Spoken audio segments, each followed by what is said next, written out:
Something is off with the Prince of Wales. The world sees a future king, but beneath the surface there's clear unrest.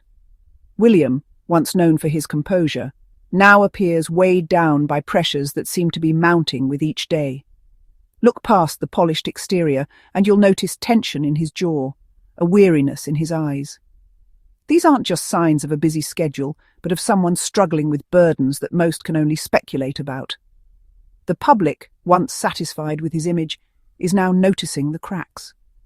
Whispers have become open speculation, and the sense of unease is hard to ignore. Headlines now ask, "What is eating Prince William?" The media, relentless as ever, dissects his every move, searching for explanations in his expressions, gestures, and silences. The weight he carries is more than just the prospect of the crown. It's the burden of expectation, of legacy, and of a family and institution facing ongoing challenges. William's life has been mapped out since birth, every move a rehearsal for a role he never chose. From his earliest days, he's been watched, measured, and shaped for a destiny set by others. The pressure now feels different, more personal, more immediate. The world is changing, and so are the demands placed upon him. The mask is slipping, revealing a vulnerability that both fascinates and concerns the public. For the first time, people are seeing not just a prince, but a man visibly struggling with uncertainty and doubt. For years, William was seen as the steady figure in royal storms, while his brother attracted controversy. Now, even that image is fading as he appears increasingly affected by the pressures around him.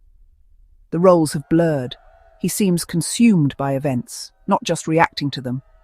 The scrutiny is relentless, and the boundaries between public and private have nearly disappeared. With King Charles facing health issues and the monarchy still dealing with scandals, William's responsibilities have increased. He must juggle being both a son and a leader, a symbol of continuity and supposedly change. He's not just an heir, he's the acting deputy, the public face of the monarchy in uncertain times. Every word and gesture is scrutinized for meaning and intent, leaving little room for error. The storm of public and private turmoil is taking its toll. The expectations are immense, and the margin for error is razor thin. The question is no longer if the pressure is getting to him, but how he's handling it, and what it reveals about the man behind the title.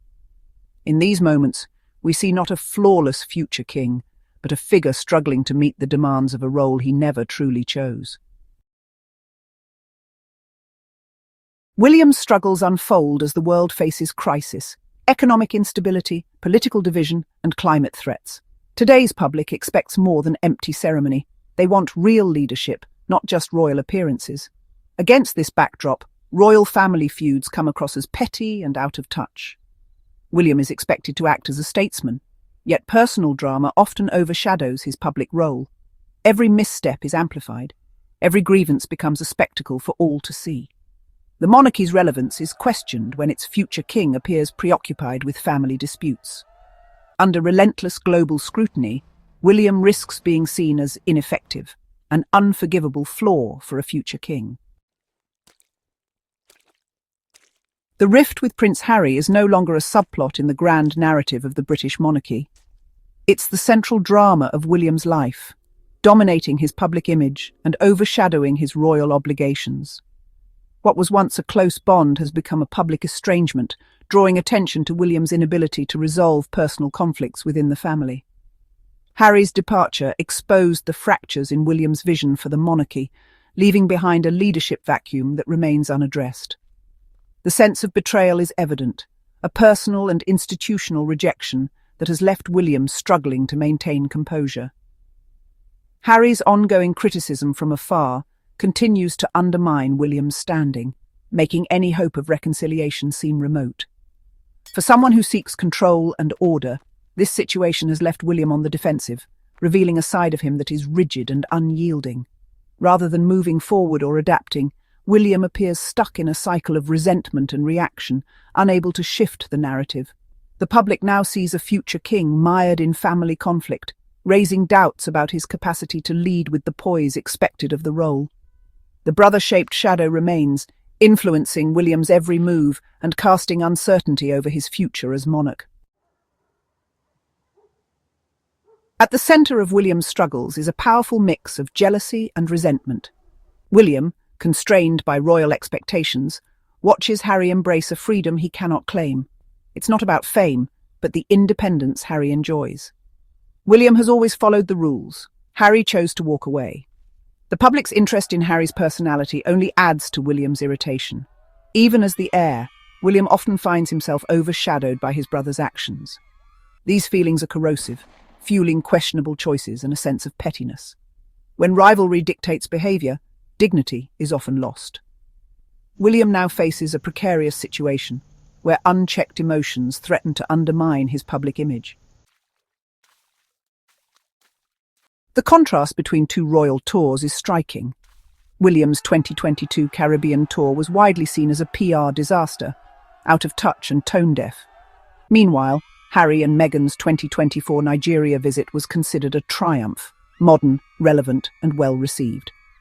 The palace's reported anger only drew more attention to the Sussexes' success. Rather than ignoring it, William's reaction suggested he viewed Harry as a direct rival.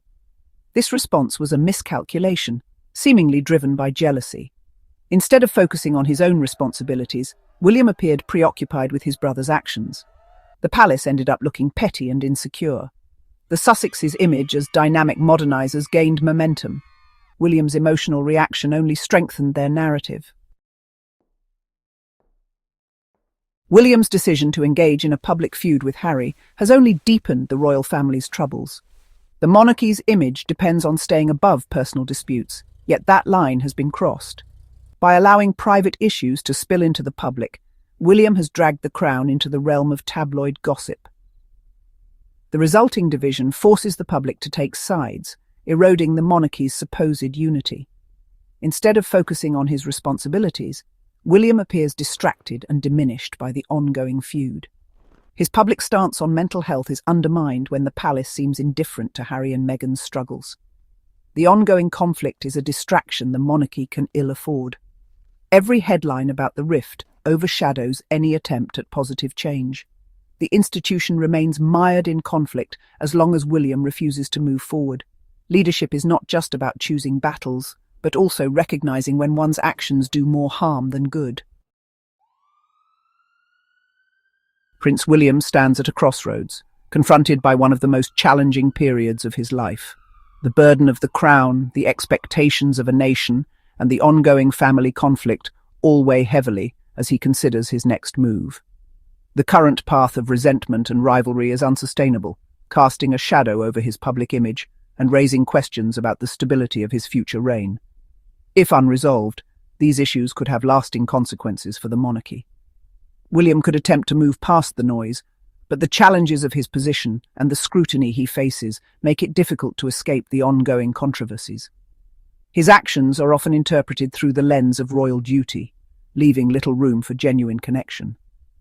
This situation demands that he accept the limits of his influence. He cannot control his brother's choices or the shifting public narrative.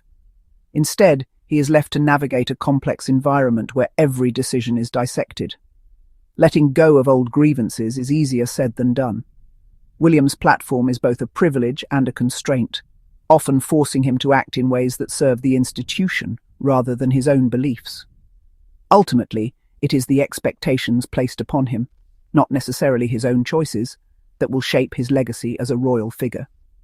What's needed now is a strategic ceasefire, not a heartfelt reconciliation, but a practical truce that allows both brothers to continue their separate lives without further public fallout. William's approach has often been one of restraint and silence, but critics argue that this can come across as aloof or disconnected from the realities facing the monarchy. The monarchy is in need of stability and unity, yet William's ability to deliver on these fronts remains uncertain as he navigates personal and public pressures. What's eating William is a mix of betrayal and jealousy, but his response so far has been marked by caution and defensiveness, rather than decisive leadership. If William is to redefine his public persona, he must move beyond the shadow of family drama and address the skepticism that surrounds his role. The choice is his, but the world is watching closely, questioning whether he can rise to the occasion or remain mired in the challenges that have come to define this moment.